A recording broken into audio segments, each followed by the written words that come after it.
Welcome back, Mr. Heyer. Thank you. So let's go back to your memo from May 25th. You broke out some topics. I'd like to start, you have the project description, which I think you've identified the intents of each of the buildings on the site, and I think it would be helpful for you to go through that. Sure, absolutely. So the intent was to help people understand, because I think there were questions about what's in the buildings and what will they be used for. So on that description, our office building, obviously offices, we will have a first aid, mini infirmary setup, a commissary pantry setup, because we supply for our volunteers who live in Rivercrest. We supply food and other supplies for them as part of their being with us. There's a training room for meetings, personal services provided for the occupants of the apartment. So you'll see on the floor plans it includes things like a barbershop area, a beauty shop area, set up small areas on this, I believe, the second floor of the plans. The maintenance building is not for a maintenance business for people to come in, etc. It is a setup of shop and storage areas for our electricians, our plumbers, our HVAC group, our landscaping group, so that they have a place to keep their equipment instead of having to haul it from other locations. The recreation/storage building is what is currently the warehouse. So right now it is being used primarily for storage, the entire place, but what we are doing with that is that's what we're converting to interior, inside recreation exercise facilities, and a small section of it storage. And again, that's for supplies that we need for operating or that our occupants will need. We'll buy in bulk, we'll store, and then we provide as they need for those supplies. The softball field, soccer field, basketball court, tennis court, volleyball court, all the outdoor recreation areas are private for the Rivercrest occupants, as we mentioned, members of our religious order, not open to the general public. And as we mentioned, there are no leagues, there are no tournaments. We don't bus teams from other facilities or locations. We don't bring in busloads of spectators. It's not open for that. It's simply an amenity for the people who live there to go out and play. We have a lot of people in their 20s. The youngest that we have at the facility, just so we're aware, 19 years of age. No one younger than that. That's part of our operation because of the type of operation we do. But a lot in their 20s, early 30s, a lot of energy, a lot more than I have, who would use these facilities.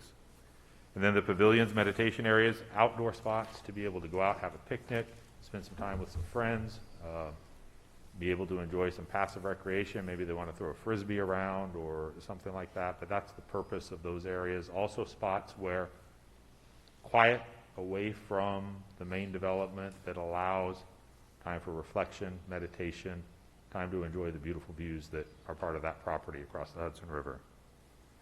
And for that, we know there's concerns about size, how many people, et cetera. We have internal limits at our facilities in Patterson, Wallkill, Warwick, Tuxedo, where we have these type of facilities, where we limit based off the size of the pavilion, because we don't want it to be an overcrowded noise issue for our occupants either. And so that's why, as mentioned in the letter, we will limit the occupancy to no more than 25 people at the pavilion. So it's not going to be huge groups of people, large, out-of-control parties or gatherings. That's not going to happen at these pavilions. Is that something that the applicant would be willing to put on a plan? Absolutely, absolutely. Some walking paths for internal circulation and for those who would prefer to walk, like my wife and I prefer to walk instead of all the running and everything. That's for our internal use. And then, of course, the easement, which would be allowed public access when that greenway trail would be constructed. And so those are the key points regarding the use of the facility, what we're planning.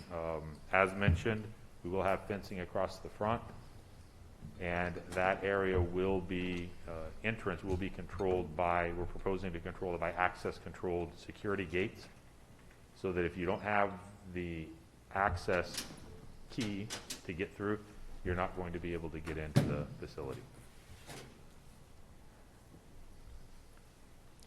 Okay, before we move on to the next topic, are there any questions from the board regarding the project description and the intent of the features and amenities on site? What is the access to the public area off the industrial way? Down at the bottom of Industrial Way? Yeah, will they be able to get down there without having passed through your property? So Industrial Way ends at the cul-de-sac, right where we have our gates. We talk about that a little bit later, the reason for those gates. But anyone is allowed to, any member of the public is allowed to go past that gate, bike or pedestrian access down to the trail and then walk south, because the trail right now only goes south from there. We put the gates up, well, the gates were there when we bought the property. We've kept them closed and put the no trespassing signs on because we had a lot of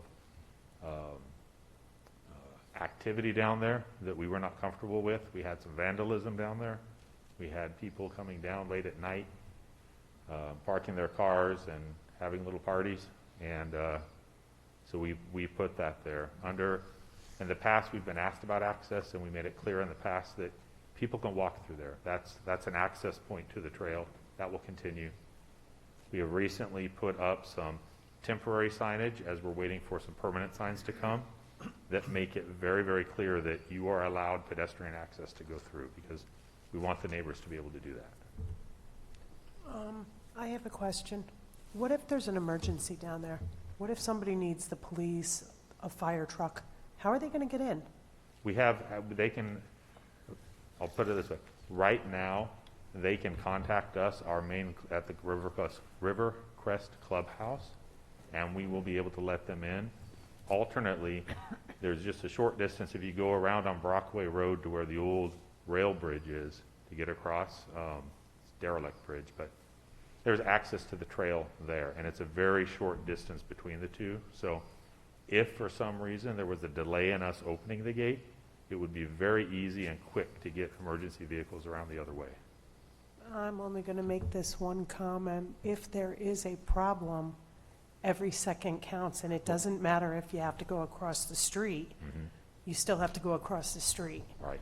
especially if there's a fire or, God forbid, someone's in a medical crisis. Right. So just wondering about that.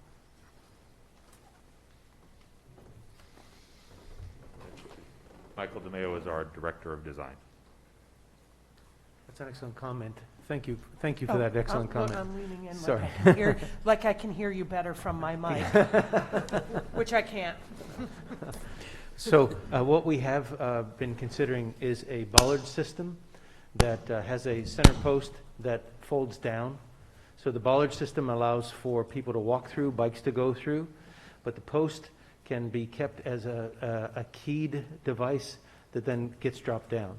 We can keep that with the fire department. We can keep a key with the police department, and make it such that if there's activity down there and an emergency vehicle needs to get there, we can get them there quickly. That sound sensible? Yes. Yes, Okay. thank you. Any other questions from the board before we move to the traffic portion? Well, would they consider these houses? Well, yeah, I think we're going to get to that. I think that's a future topic here, yeah. Let's move on to the traffic. I know the first paragraph there about the study we just talked about, but there's some paragraphs here about parking spaces, land banking, truck traffic. I'd like you to, let's Correct. go through that. Sure. Yeah, so in addition to the traffic study, we went back, we looked at what we would be able to go down to the bare minimum with some adjustments in our operations. And we came up with the 150 spaces, so removing 96 spaces from the plans. We are committed to do that. And that's basically what these paragraphs talk about, removing the 96, which takes it to 60% of what the code requires to have at that spot. With the land banking option, which we will show on the plans, we will continue to maintain our stormwater plan system as if those spaces were there. So we're going to have actually even a more robust stormwater plan than what would be needed. And then if for some reason in the future the board said this isn't working, you need more spaces, it's causing issues, or perhaps in the future we say we'd really like more spaces, obviously we have to come back to you to request that and go through the process. We understand that, but that allows for that. And as far as truck traffic, it's a matter of what's already coming down to the warehouse for supplies, what's coming to the Rivercrest clubhouse right now, but moving what's coming to Rivercrest over to this location instead with the layout. So right now, we average 7 deliveries a day, Monday through Friday to the clubhouse, 7 deliveries a day, Monday to Friday to the existing warehouse, using straight right box trucks. We typically do not have tractor trailers come down there, big long trailers, semis. And a lot of that has to do with the road. We have on the past, when we've moved equipment in or out, we had some modulars there for a while. Some of you may remember when we were working with that with the board in the past. So for things like that, we've had to use that to move large out, but that's not a normal part of our operations. Our normal operations are straight box trucks that will handle that. And as mentioned, we anticipate that we might see a reduction in the deliveries because right now we have to have the storage in the clubhouse is so small, we need more deliveries, more regular. When it's at the warehouse, or I say the warehouse, the storage facility, the office building, the setup for there, we'll have the space to bring more in one load. Regarding buses, I know that came up. I believe you mentioned it earlier, but if you could speak to that again. Sure. So we will not be busing in teams, as has been suggested. We don't do that. We have used buses in the past there in order to alleviate comments that we had received when we first got there about the number of cars and vehicles. And so when workers have needed to go to other locations, a group of them, we've used a bus to move them instead of vehicles to do that. That may happen from time to time. Right now, I believe there are 4 buses that get parked on that facility every night and then leave and go take care of our other facilities, but it's a parking location right now for them. But that is busing, any busing that we do is for our workers who may need to go to the other sites in order to accomplish their work. It was mentioned about bringing busloads of tours in, and that is true. You can go to our website, jw.org. You can go to the About Us, and you can see, tours, and we welcome people to come to our facilities, but not all of our facilities, because some of them are not set up for tours. It's not the intention for that. This will not be a tour location. This will not be a place advertised for individuals to come and tour because there's really nothing for them to see as far as our operations. Contrasting with our world headquarters in Warwick, New York, just down the road, Tuxedo, New York, we have another facility. The Warwick facility is a tour location. We have a beautiful museum there about Bibles, the history of Jehovah's Witnesses, etc. But the Tuxedo facility just down the road is not a tour facility. So I just bring that up to, yes, we do offer tours, but this is not a facility that tours will be offered to, because we're not going to bring people in to say, here's an office door, here's an office door, here's a pantry. There would be no point to that. I would ask our consultant, Dominic Cordisco, for a second about, it would not be within this board's purview or ability to provide a condition about the types of vehicles or that sort of thing. I know there was a concern about that. I mean, is that something that's beyond, reasonably speaking here? Yeah. I mean, the board's jurisdiction in connection with reviewing the site plan is to ensure that the site plan is designed in a way to handle the traffic and the intended use as proposed, for it. Prohibiting types of trucks or types of vehicles from actually visiting the facility would be like saying that UPS trucks can't go down a certain private roadway because of objections or concerns about delivery vehicles. It's not something that's within the purview of the board, in my opinion, to prohibit types of trucks or vehicles in the future. But you can look and make sure that the site can accommodate them, but nonetheless, you know, the applicant is, I think, making a Understood. fair I s- just Yeah. want to make sure that it's clear to not just the board, but, you know, public as well, what we can and can't do here. I know we want to try to mitigate circumstances as best as possible.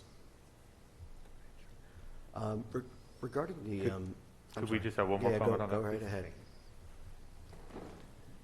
One important thing is that the accommodations for those vehicles that we have mentioned have all been cared for with turning radiuses, backup areas, all conditions met on our site. So it's not that we're out in the public roadway taking care of those things. Regarding your parking, you mentioned the reduction in parking spaces. Are there any electric charging stations anticipated? There are, and I believe our plans show right now, there's 4 with potential for expansion. Jesse can point them out for you. Right there, yeah. We got 1, 2, 3, 4, there's 5, 6 shown on the plans right now.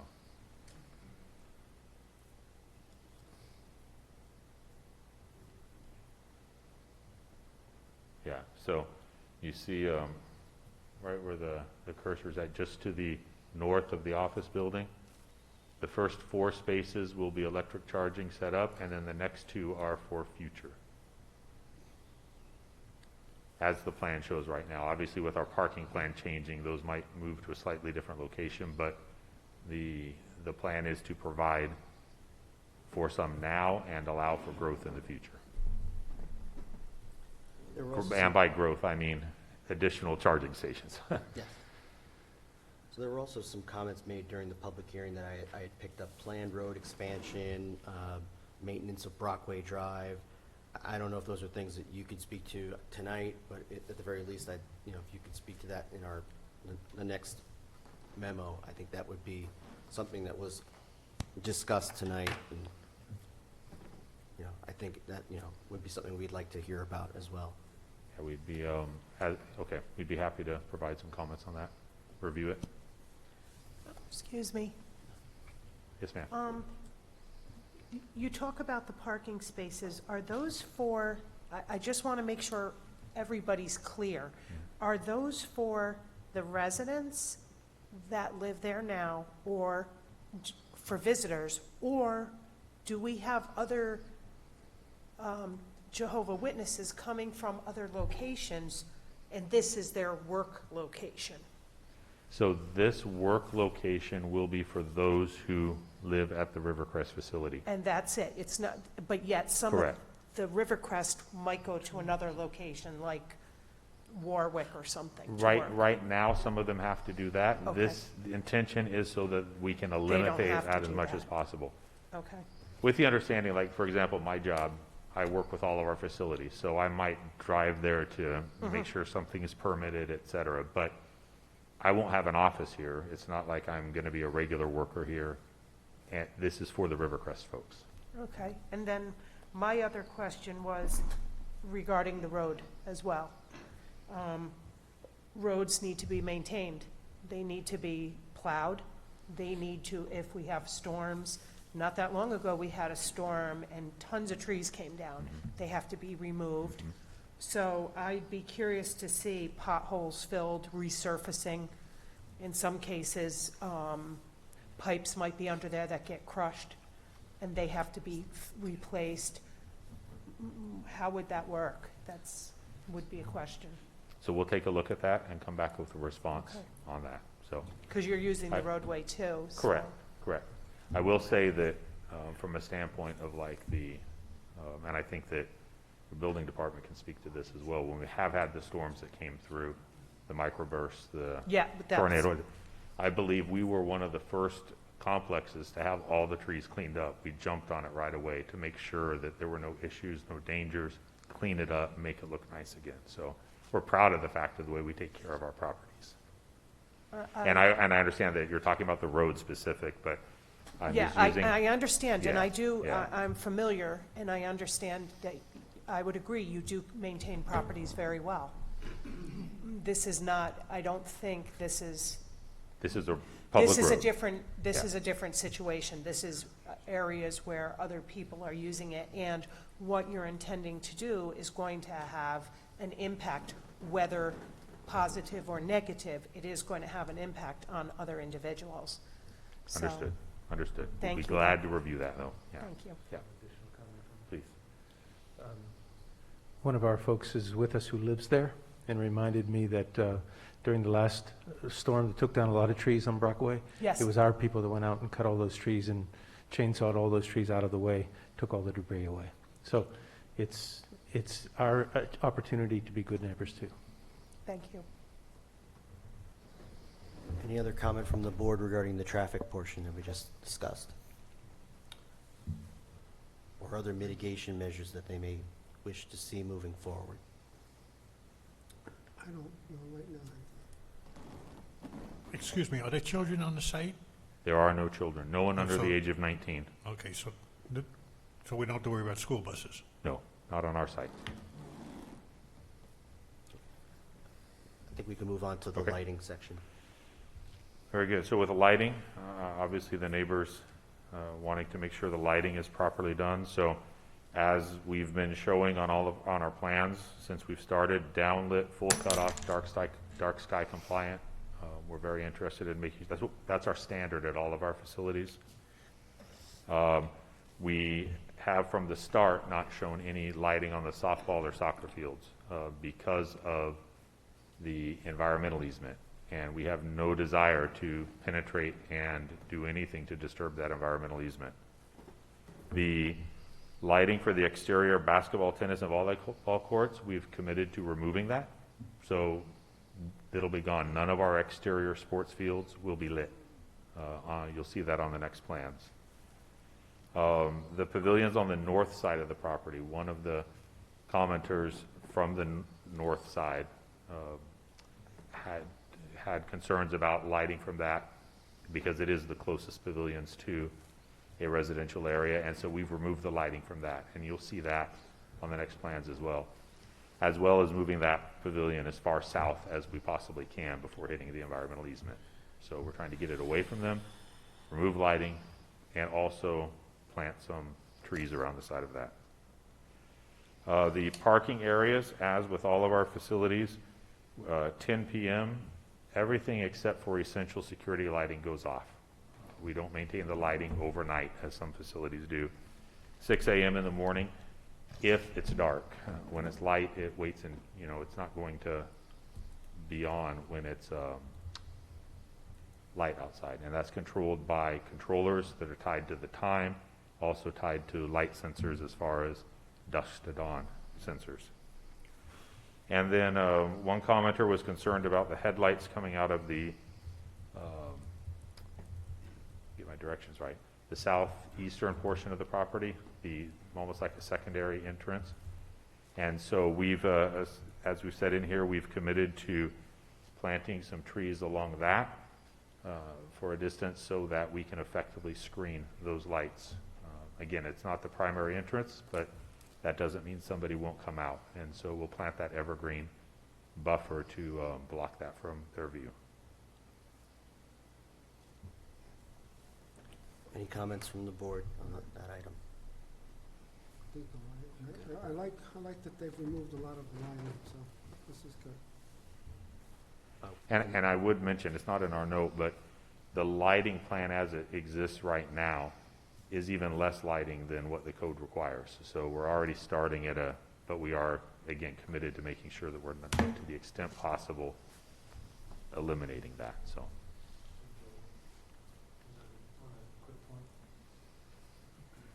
With the reduction in parking spaces is the reduction in lighting for those parking spaces. So that's something to keep in mind as well.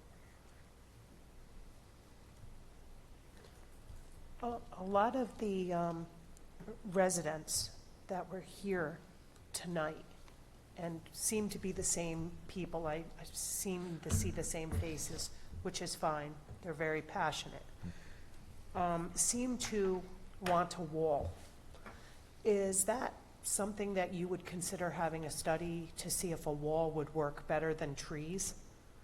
Is I'm- that something that would even be considered, or, I'm going to let engineer or director of design talk to that one. There are ways to mitigate sound, ways to buffer that sound. What didn't fully come out this evening in earlier comments was that our plan is to build mounds around the areas that are adjacent to our neighbors where there are functions happening. The baseball diamond, the end of the soccer, up at the pavilions, but raise those mounds up with on-site material that we have and plant on top of those mounds. That, number one, gets the block of the sound higher, the screening of that. Second, it gives us a chance to be up off of the environmental easement, an additional 3-4 feet, whatever we can do, maybe even higher, so that we can protect any of that concern for what's below the 2-foot cap that's on that area. So for those two reasons, we think that the landscaping has great potential. The challenge that we face with any kind of wall is that we have an easement along the east and north for the stream.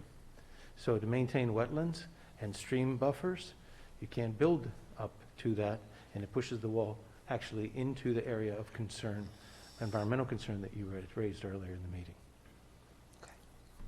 thank you.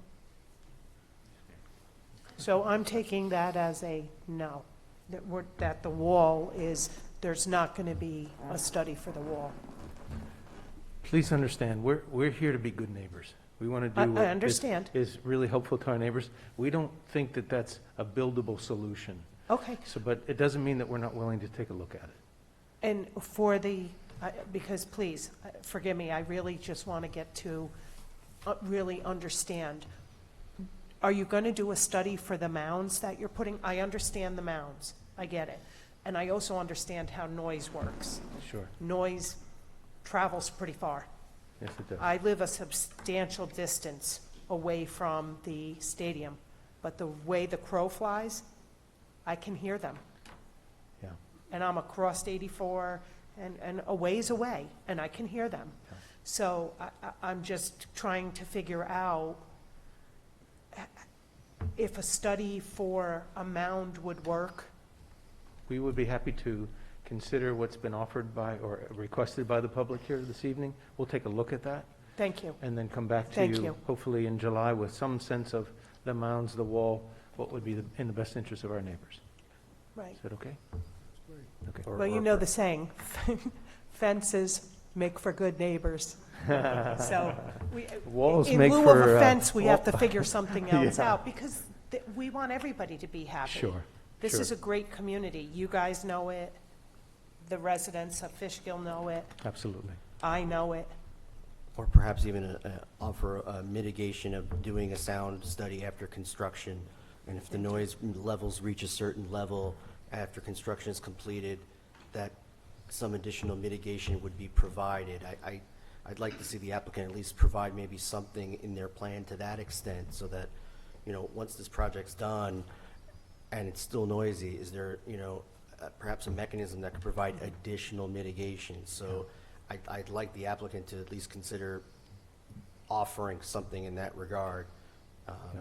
We appreciate that, Mr. Chairman. And the challenge we face is what I mentioned earlier about where do you put it? You can't really put it on private property, really can't even put it on public property without permission. And our property has buffers until you get to a environmental cap.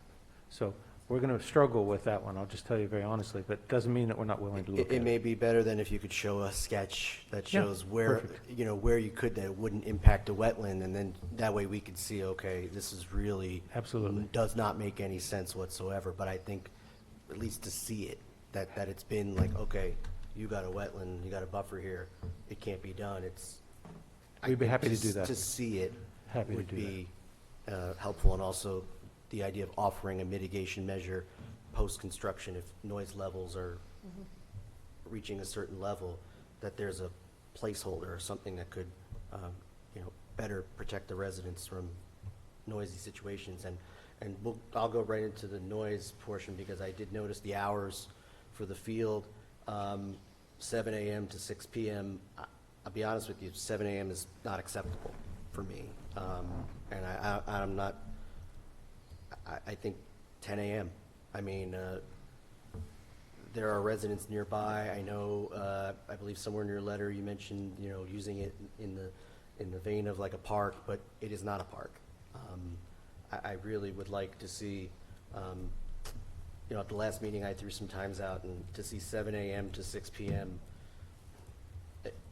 that's a significant impact in my mind if it were to remain that way. So I really think there has to be some additional mitigation offered there.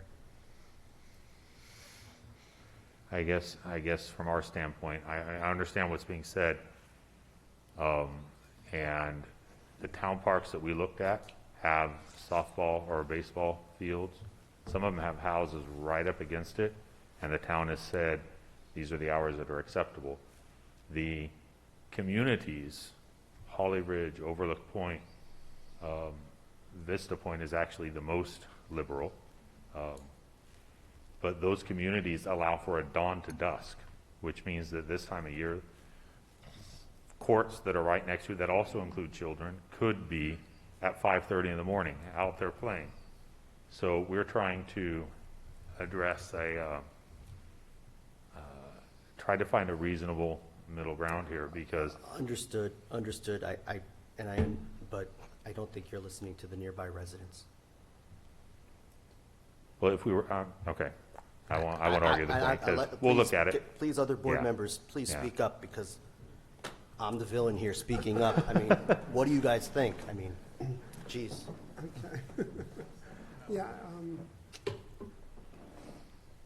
I understand the want for, because it seems like it's all adults there, and they go to work at some point, so they want Correct. to do something beforehand.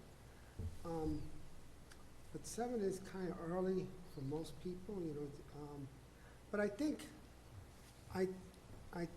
if we could find that way to mitigate the sound, because that's what we're worried about right now. So if there's no sound impact to the neighbors, then I don't think they would worry about if you're doing something at 7 o'clock. So I think the main thing is to try to figure out how to mitigate the sound. If the noise impact isn't there, then maybe it won't be such an issue. So I think it does come down to that. Yeah. You know, if they can't hear you, then they're not worried if you're out there playing at 7 o'clock in the morning, right? Right. You know, so just something to think about. I think if we can figure that out, then maybe we can work the hours a little bit better. Sure. Thank That's you. my opinion. But if we can't work it out, then we have to really look at moving those hours. Thank you. And may I ask if we are able to, and I think it's primarily Holly Ridge, because they are the next door neighbors in this case. If we are able to work out an agreement with them as far as hours that would be acceptable to them, is that something the board would entertain, or is the board looking for us to just be as restrictive as we possibly can? I just want some input from the board. I mean, I think time restrictions would be the most definitive way to ensure that noise is not going to occur Right. before a certain time. Right. I'm not convinced that barriers are going to do the trick alone, so. I in do my- agree on that, on that part. Timings would be beneficial Right. for the public. You know. And so I guess my question is, But that wasn't the question. yeah, my question, if we are able to, let's say Holly Ridge, we are able to, because we were able, in the meantime, we were able to work out the misunderstanding that we had actually tried to contact them. They did have the message, it was just missed. It was on the phone. So they are working with us to set up a time to come on site, to talk about these issues, et cetera. If we are able to come to a mutual agreement with them about times, and we understand the restrictions, our Patterson facility, our Wallkill facility, we have restrictions on the times. And quite frankly, those are 5 a.m. till 10 p.m. So we're reducing that here already. But if we are able to come to an agreement with them on times, is that acceptable to the board? Or at least I know you're not going to make a decision now, but Is that an acceptable approach to the board, or is the board more interested in a board applicant set time? I don't know if that makes sense, but I think if the applicant were to come before this board and say that they have spoken with the HOAs of the nearby developments and had something in writing from all parties Sure. that there was an Yeah. agreed upon time that would make everybody happy, I think Sure. that would make everybody here feel a lot better. But when, we got to make a determination of significance. Right. And the way things stand right now, noise is significant. So I don't feel comfortable, I'm speaking for me. If that were in our possession and it was signed by the HOAs of the other boards, yeah, I think that would certainly play into our consideration when we evaluate that particular impact. So, yeah, I mean, I would highly recommend those conversations happen as soon as possible. But, as it currently stands, based on what's being presented, in my mind, that is a potentially significant impact and one that could trigger additional And study. Is it only Holly Ridge HOA or the other communities also? so Holly Ridge is what is right next to the field. I don't know if this shows it or not. Vista Point, yeah, I don't think this one shows it all the way. My apologies. So this property line, there's a little bit of there's a little bit of town property for a portion of it, and then the rest of it is the homeowner association and Holly Ridge on the eastern side where the fields are at. There you can see it. To the south is all Rivercrest, which we own and control.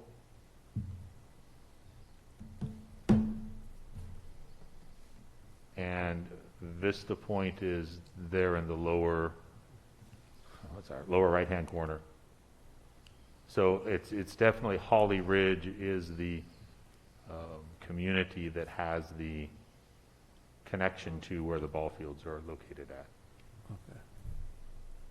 I agree with Anthony, 100%, Anthony, I'm just letting you know.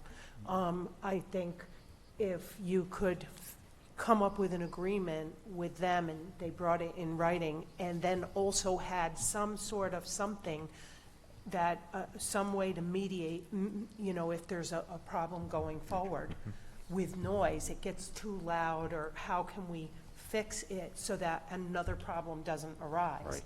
You already have a solution, or an agreeable solution. I think that would make us feel more comfortable. I'm aligned on that, yeah, I agree. I think it has to be a multi-phase, there has to be mitigation and timing and everything else, because what you're doing is bringing something into, these people were here with their residences and didn't expect all of a sudden there was gonna be ball fields and things in so close to their housing. So I think that it's not unreasonable to be, like as people say, as a good neighbor, to kind of figure out a way, because like somebody said, we can't police it 24 hours, the town doesn't have the resources all the time to go and check this stuff out. So I think it has to be like a fold of mitigation of sound and some kind of, ordinance of like what time you're gonna do this. I mean, you know what I mean? So, yeah, it's not easy, I understand. Yeah. No, I understand exactly where you're coming from. It makes And sense. you so. mentioned special events too. It would be nice if perhaps a condition could be put into that, special events would be noticed to, like, you mailed a flyer to Right. a number of Right. residents, that a special event would be noted or Right. notified. I think that would be, something that would Courteous. be That would be courteous and courteous. also helpful, and something Yeah. that, if we can have something like that in writing, that would be a special event 4 times a year, however many times a year that's noticed, that would also be another item, another Yeah. step that could be taken. And just so the board is aware of that, since we've moved into this facility and had these events, every time we notify the neighbors around, just so that they know this is happening, they're not wondering. I remember the first time we did the notice, Mr. Lacola ended up calling me and saying, the homeowners association said there's a special event, what's going on, what's the, et cetera, because they called him about it, et cetera. But That's been our practice in our history, with Overlook Point, Vista Point, and Holly Ridge.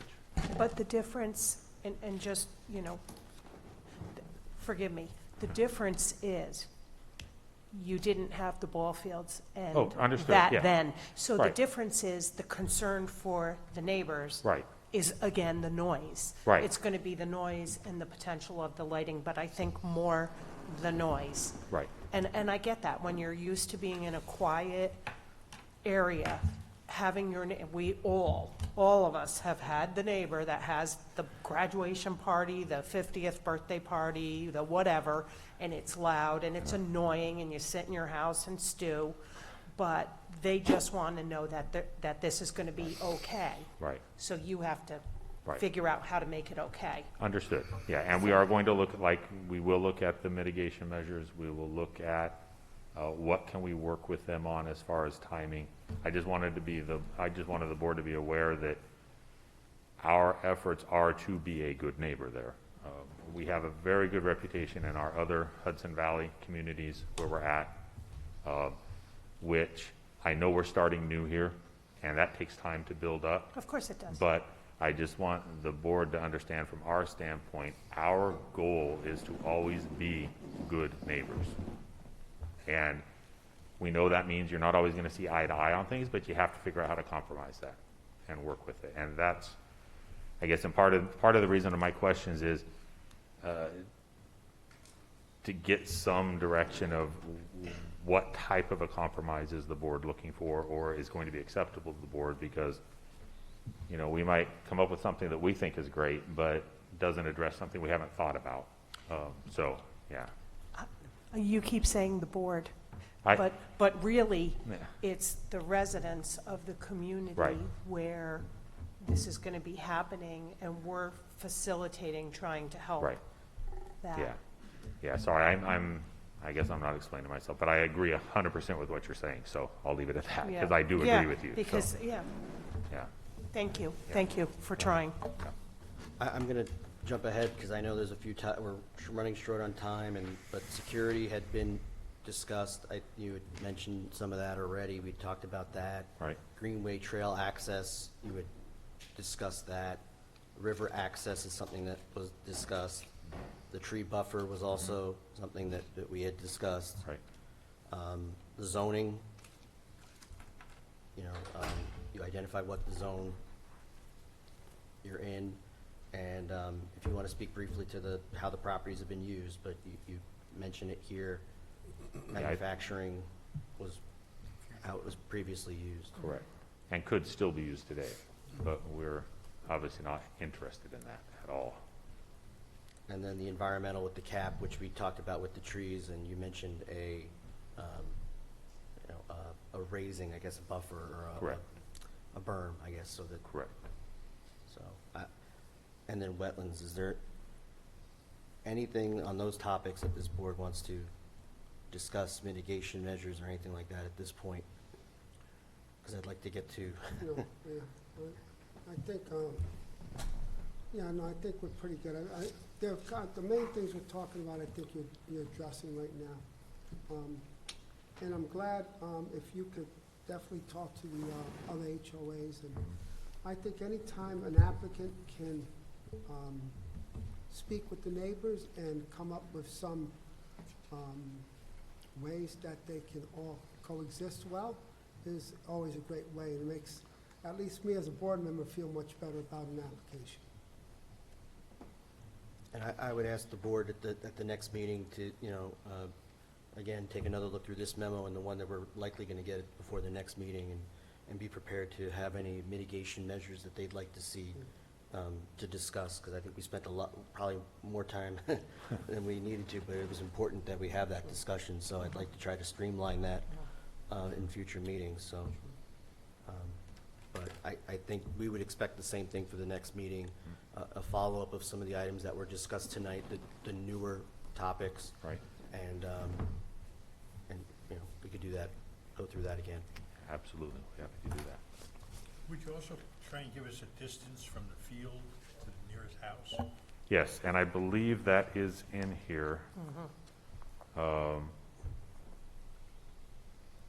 Yeah, so on page 4, the rotating of the field, so that home plate is 400 feet away from the property line, 707 feet from the closest residence, and the closest outfield line, 155 feet from the property line, 478 feet from the home. And then soccer is 611 feet from the closest residence at the closest goal, and 779 feet from the closest residence at the south goal. And the closest field corner, because there's corner kicks in soccer, is 550 feet, 551 feet from the closest home.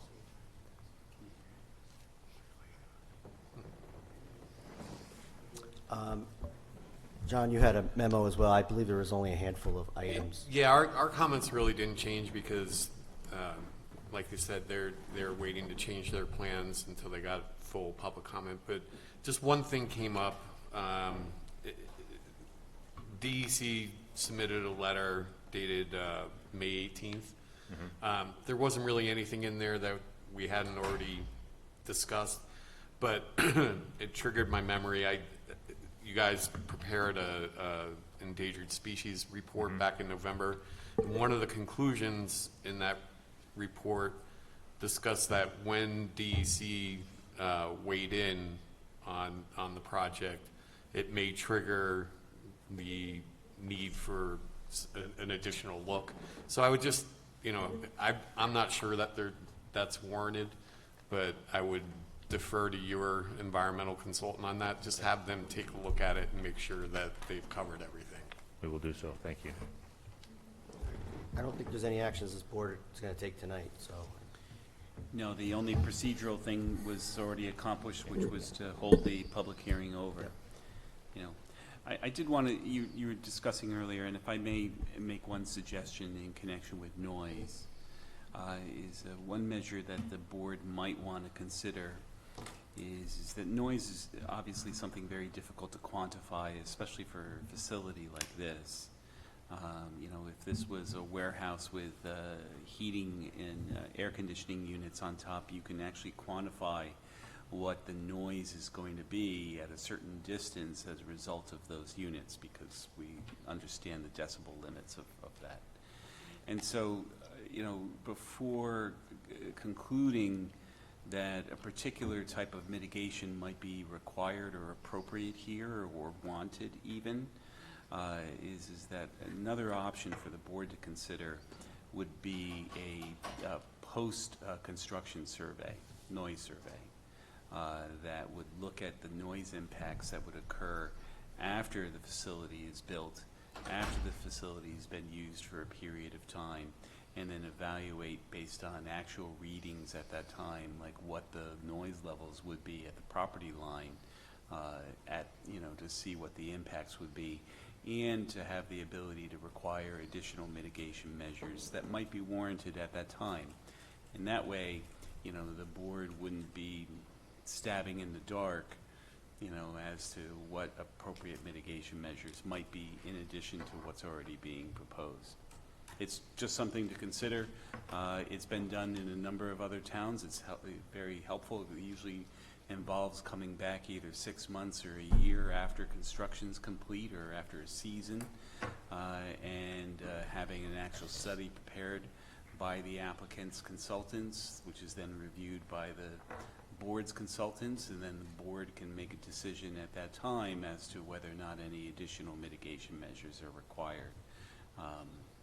And that way it could be based on real-world conditions rather than, anticipated conditions. Okay. I think that's more than enough for tonight. Yeah, I'm sorry, I took longer than No, I intended. I took much longer. The only other question I had was that at the last meeting, the board said that they wanted to come do a site visit and that tonight they would discuss dates for when that would happen. We would love to have the board come out, just like we want to have the homeowners association come out. So I guess, from our standpoint, yeah. is tell us the date and time and we'll make it work.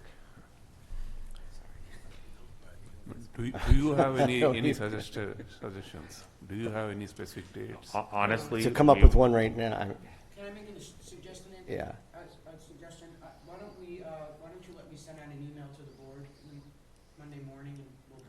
Yeah. And then we could give you the date that's, they come up with Yeah. alternate dates and Sure, times. sure. And honestly, whatever date works best for the board, we'll make that work for We'll us. provide you a few dates. Yeah. Yeah. Good. Okay, thank you very much, and thank you for your Thank you. time.